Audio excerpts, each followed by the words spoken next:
Assalamualaikum warahmatullahi wabarakatuh. Perkenalkan, nama saya Triskar Kinasi dengan NPM 19310904000, mahasiswa semester 6 program studi Sosiologi Agama kelas E, Fakultas Usuluddin dan Studi Agama Universitas Islam Negeri Raden Intan Lampung.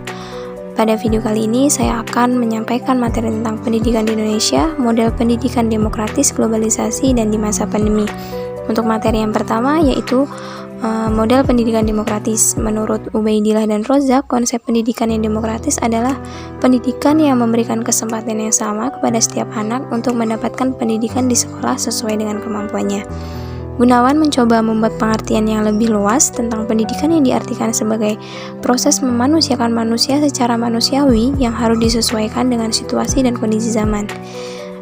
Secara garis besar, kita dapat mengartikan pendidikan sebagai suatu proses pengubahan sikap dan perilaku seseorang atau kelompok dalam usaha mendewasakan manusia sesuai upaya pengajaran dan pelatihan, proses, cara, serta perbuatan mendidik.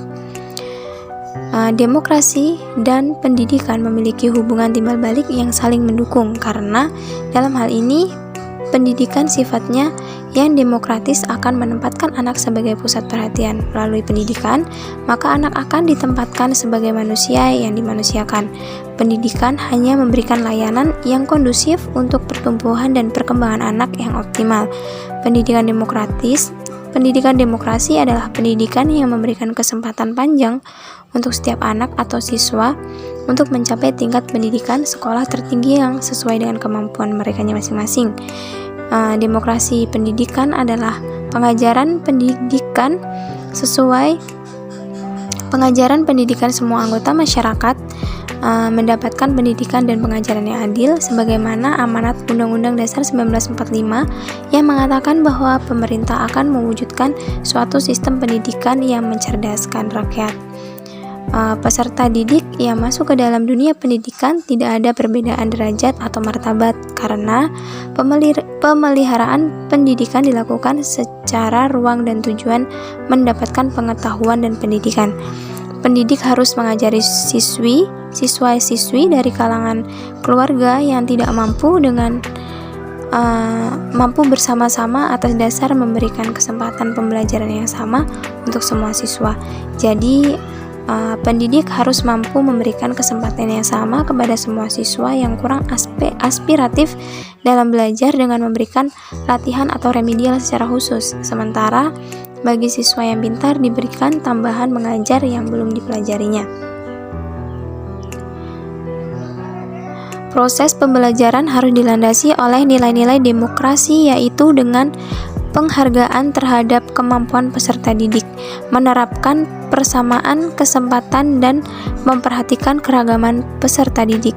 Proses pendidikan demokratis ditujukan kepada pengembangan pribadi yang mandiri dan bertanggung jawab, sebagaimana yang dapat dilihat dari demokrasi itu sendiri, bahwa demokrasi dalam praktiknya dimanapun di muka bumi selalu menuntut 3 atau 4 syarat yang saling melengkapi, yaitu yang pertama rasa tanggung jawab, kemudian lapang dada, rela menerima kekalahan secara sportif, dan tidak membiarkan kesadaran membeku.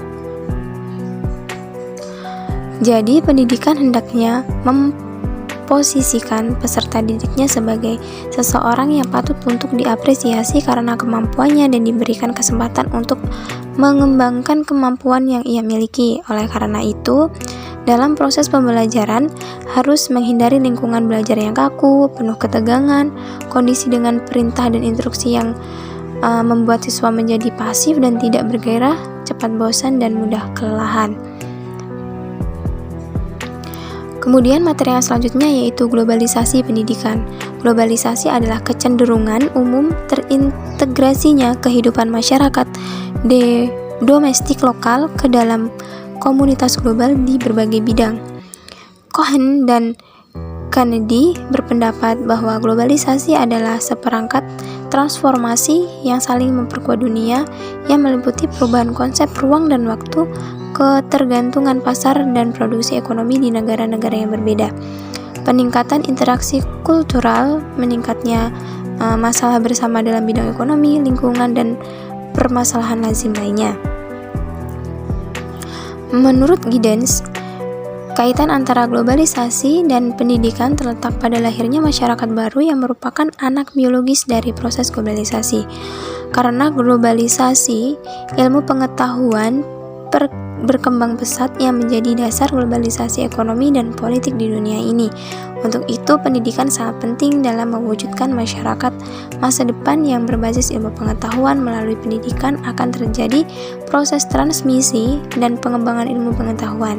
Untuk mewujudkannya, maka disinilah pendidikan harus menampilkan diri sebagai bagian dari tantangan globalisasi tersebut. Pendidikan ditantang harus mampu mendidik dan menghasilkan para lulusan yang berdaya saing tinggi, bukan justru sebaliknya, mandul dalam menghadapi gempuran berbagai kemajuan dan dinamika globalisasi tersebut.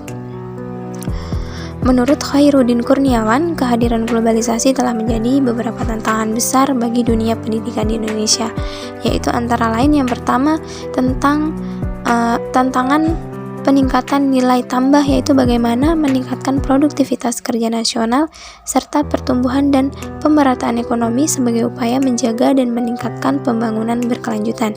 Yang kedua yaitu melakukan penilaian yang komprehensif tentang era reformasi dan transformasi struktur masyarakat dari masyarakat tradisional, agraris ke modern, industri ke informasi, komunikasi dan apa implikasinya bagi peningkatan dan pengetahuan kualitas hidup sumber daya manusia.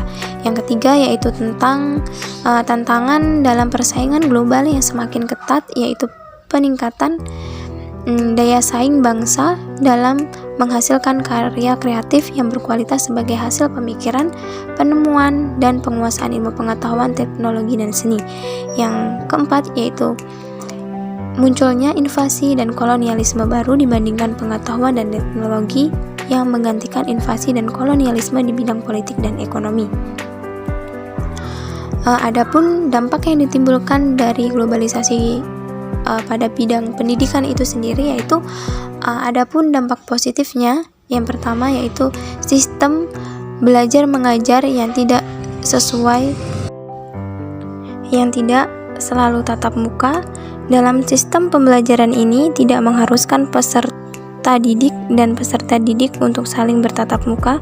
Selain itu, sistem pembelajaran yang seperti ini dapat menghemat biaya transportasi baik bagi pendidik atau siswa, berbeda dengan sistem pembelajaran konvensional yang membutuhkan biaya transportasi untuk menunjang pendidikan. Yang kedua yaitu kemudahan dalam mengakses informasi pendidikan. Internet memberikan kemudahan bagi pendidik atau siswa untuk mengakses materi pembelajaran, atau dapat disebut dengan adanya situs yang menyediakan buku-buku dalam bentuk digital yang dapat diunduh dan dijadikan referensi dalam proses belajar mengajar. Yang nomor 3 yaitu meningkatkan kualitas pendidik. Kemudahan di era globalisasi harus dimanfaatkan dengan optimal oleh guru atau tenaga pendidik, karena saat ini guru dapat leluasa melihat tren pembelajaran di dunia dan mencari referensi dari negara-negara paling maju di dunia sekaligus yang berguna dalam proses belajar mengajar. Yang keempat yaitu meningkatkan kualitas pendidikan. Zaman dahulu seorang guru harus menulis di papan tulis menggunakan kapur. Kini dengan teknologi guru dapat menggunakan komputer dan internet untuk menggabungkan tulisan, gambar, suara, video, bahkan film untuk mempermudah penyampaian pengetahuan. Yang kelima yaitu pertukaran pelajar. Mahasiswa atau siswa yang mendapat kesempatan belajar di negara lain dengan pendidikan terbaik dituntut untuk mampu beradaptasi dengan lingkungan baru serta mampu mengenal dan memahami budaya asing, sehingga mahasiswa dan siswa diharapkan memiliki pengetahuan dan wawasan yang luas. Yang keenam yaitu mendorong mahasiswa membuat karya inovatif. Dalam hal ini, sistem pembelajaran tradisional yang hanya satu arah nampaknya dapat menghambat perkembangan siswa. Oleh karena itu, diperlukan metode pembelajaran yang baru seperti metode yang berorientasi pada siswa yang nantinya dapat merangsang daya pikir siswa dan juga meningkatkan kreativitas siswa dalam belajar. Kemudian dampak negatifnya yaitu yang pertama menurunnya kualitas moral siswa.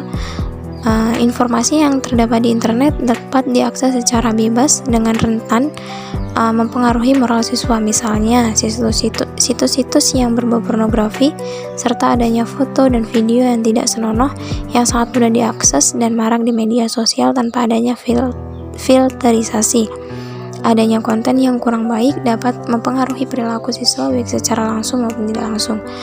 Yang kedua yaitu meningkatnya kesenjangan sosial di beberapa negara di dunia, khususnya di negara berkembang teknologi hanya dapat dinikmati oleh sekolah-sekolah di perkotaan, sedangkan sekolah-sekolah di pedesaan terus tertinggal karena sulitnya akses dan kurangnya modal.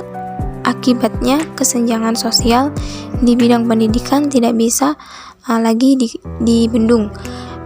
Yang ketiga yaitu tergerusnya kebudayaan lokal. Perkembangan teknologi memungkinkan terjadinya kontak budaya melalui media massa. Akibatnya pengaruh asing dapat masuk secara bebas ke dalam suatu negara. Kemudian dampak yang keempat yaitu munculnya tradisi cepat dan instan. Sikap globalisasi yang tidak tepat dapat membuat pendidikan kehilangan orientasi idealnya, yaitu proses pembelajaran. Orientasi pendidikan yang awalnya menekankan pada proses berubah menjadi ranah pencapaian hasil.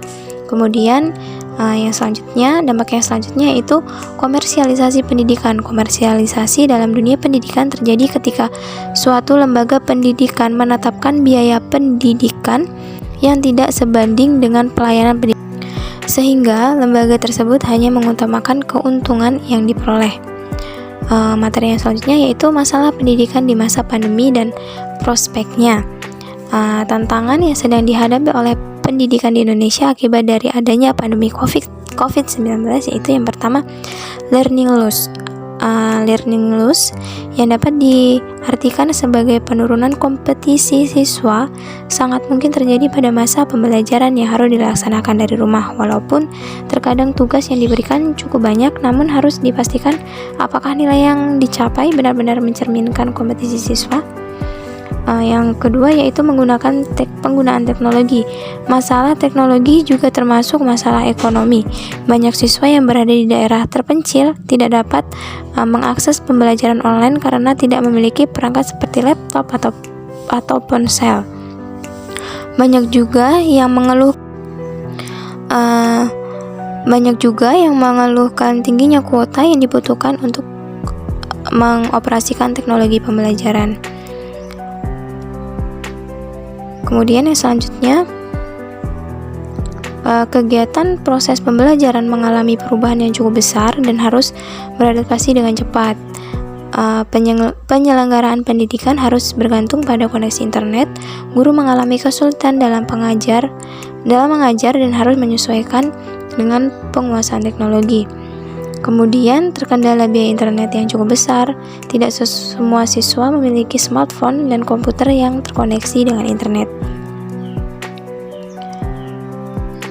Kemudian yang selanjutnya, prospek dari adanya pembelajaran di era pandemi COVID-19 yaitu yang pertama, praktis dan fleksibel.